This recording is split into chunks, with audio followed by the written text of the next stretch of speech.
குடும்ப விழாவிற்கு 150 நபர்கள் தங்குவதற்கு ஒரு கூடாரம் அமைக்கிறார்.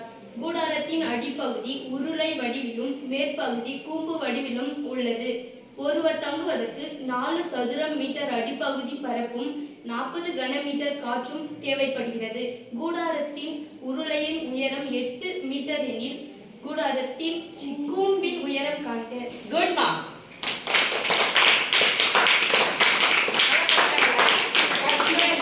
நல்லா படிச்சாமே. விஷுவல் கம்யூனிகேஷன் படிச்சுட்டு இல்ல ஜர்னலிசம் படிச்சுட்டு நியூஸ் ரீடர் அது மாதிரி போயிடலாம்.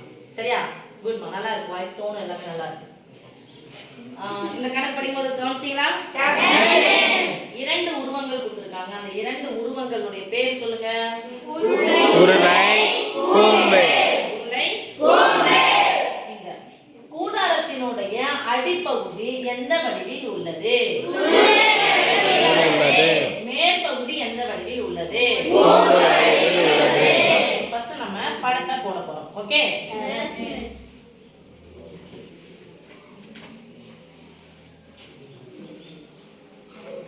அடிப்பகுதி உருளை வடிவில் உள்ளது. மேற்பகுதி இந்த கூம்பு வந்துச்சா? ஃபர்ஸ்ட் கூடாரம் என்ன பண்ணியாச்சு நம்ம அமைச்சாச்சு. இல்லை மிஸ்னா மிஸ் நம்ம உயரமா மிஸ் கூடாரம்னா இப்படி அடிச்சுட்டு இங்கே போட்டு கொள்ளுங்கள். ஓகே? இந்த கூடாரத்தினுடைய அடிப்பகுதி உருளை வடிவிலும் மேற்பகுதி கூம்பு வடிவிலும். இதே நம்ம சின்னது பண்ணிட்டா நீங்க சின்னது பண்ணிக்கலாம்.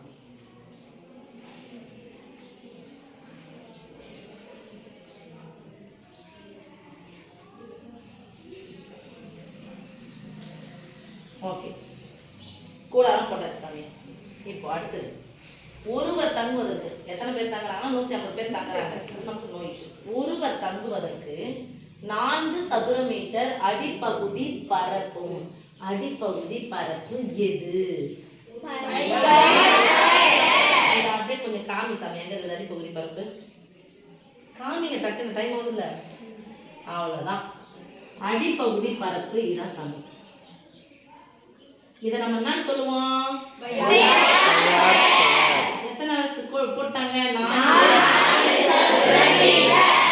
ஒருத்தர் தங்குவதற்கு இவ்வளவு தேவை. 150 பேருக்கு நமக்கு தேவையில்லை. ஒருத்தருக்கு மட்டும் தான் நம்ம கண்டுபிடிக்க போறோம். அப்ப பையா ஸ்கொயர் ஈக்குவல் டு 4 சதுர மீட்டர். அடுத்தது 40 கன மீட்டர் காற்றும் தேவைப்படுகிறது. 40 கன மீட்டர். அப்ப கன மீட்டர்னா என்ன அளவு? கனமீட்டர் என்ன அளவு? நம்ம தீர்வுக்கு போறோம் சாமி. தீர்வு கொடுக்கப்பட்டது இல்லைன்னா கிவன் போடுங்க. கிவன் என்னென்ன கொடுத்திருக்காங்க? அடிப்பகுதி பரப்பு நம்ம என்ன சொல்லுவோம்?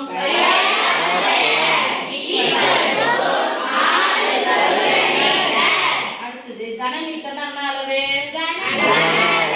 அப்ப கன அளவுனா எந்தெந்த உருவங்களுடைய கன அளவு? கூடாரம். அப்ப கூடாரத்தின் கன அளவு. கூடாரத்தின்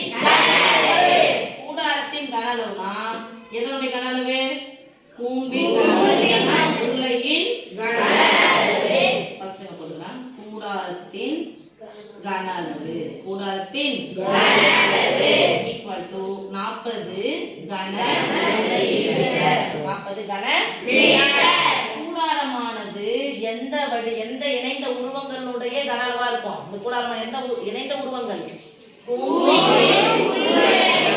உருளையும் உருளையின் கன அளவு பிளஸ் கூம்பின் கன அளவு.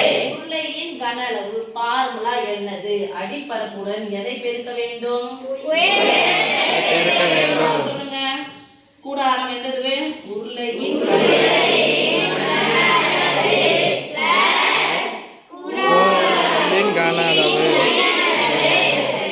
கன அளவு ஈக்குவல் டு 40 கன மீட்டர். இப்ப பாருங்க உருளையின் கன அளவு ஃபார்முலா அதுக்கு எழுதிக்கலாமா?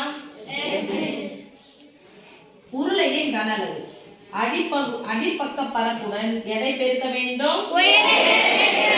அடிப்பக்க பரப்பு உயரம் இன்டு கூம்பின் கன அளவு. உருளையின் கன அளவில் கூம்பின் கன அளவு எத்தனை மடங்கு? 3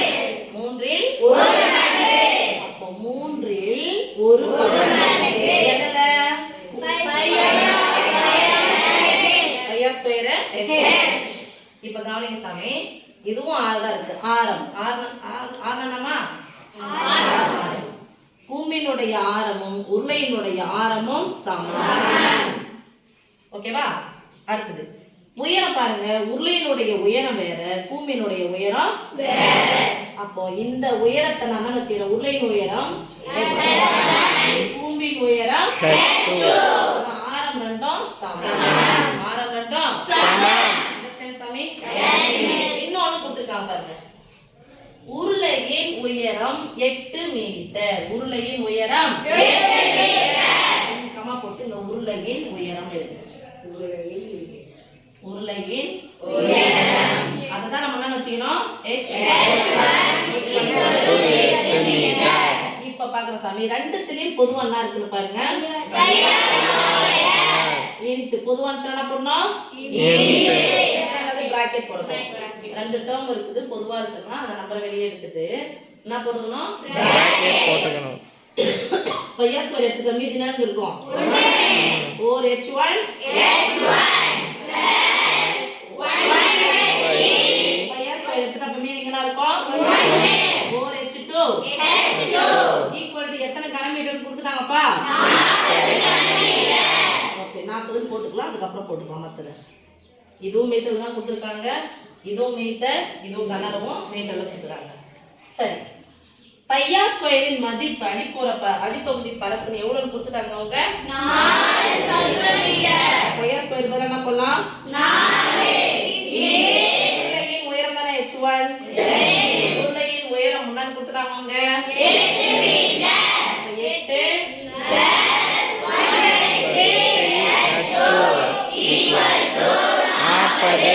இந்த பிராக்கெட்னா என்ன அர்த்தம்? நடுவுல பெருக்கல் குறி. இது 2 டேர்மா இருக்கு, நடுவுல பெருக்கல் குறி. அப்ப பெருக்கலா இருக்கறனால அந்தான பக்கம் போனா அப்படியே கேன்சல் பண்ணிக்கலாமா? ஏன்னா இதுக்கு பின்னாடி என்ன பிளஸும் இல்ல மைனஸும் இல்ல. ஒரு நாள் 4 ரிமைனிங் எவ்வளவுன்னு சொல்லுப்பா? 8 1/3 h2 equal to 10. என்ன 8 இது? பிளஸ் 8 இருக்கிற 8 சமக்குறிக்கு அந்த பக்கமா போனா மைனஸ் மாறும். மீதி என்ன இருக்கு அத மட்டும் சொல்லுங்க. 1/3 h2 equal to 10 minus 8. இருக்கிறத இங்க எடுத்து போட்டு அம்புக்குறி போட்டுட்டீங்கன்னா சரியா பண்ணி. இருக்கிறது அப்படியே எடுத்து எழுதுங்க. முன்னாடி குறி போனாலும் பிளஸ் இருக்குதுன்னு அர்த்தம். இங்க இருக்கிறது அப்படியே எடுத்து எழுதுங்க. அப்புறம் தான் புதுசா இருக்குது அங்க வரணும். இப்போ 1/3 h2 10ல இருந்து 8 நீங்கன்னா 2. இந்த 3 என்னவா இருக்குதுங்க?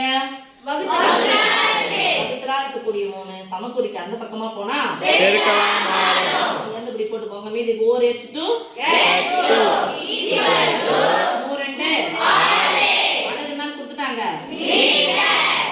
This implies கூம்பின்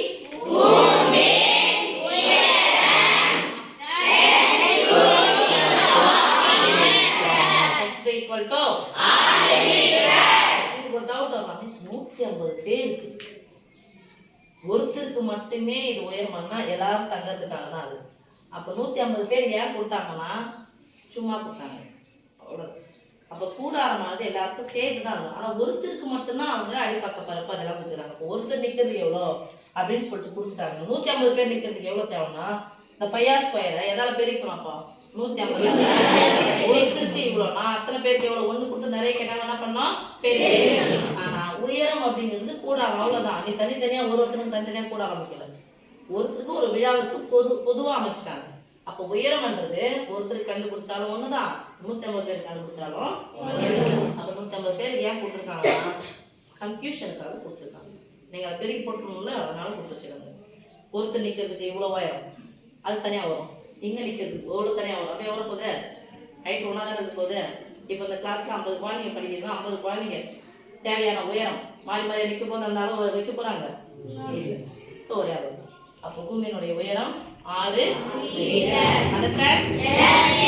படம் வரைஞ்சிட்டீங்க அப்படின்னு சொன்னா படம் வரைஞ்சு எடுத்தீங்கன்னா இன்னும் ஈஸியா போயிடும். Okay, thank you.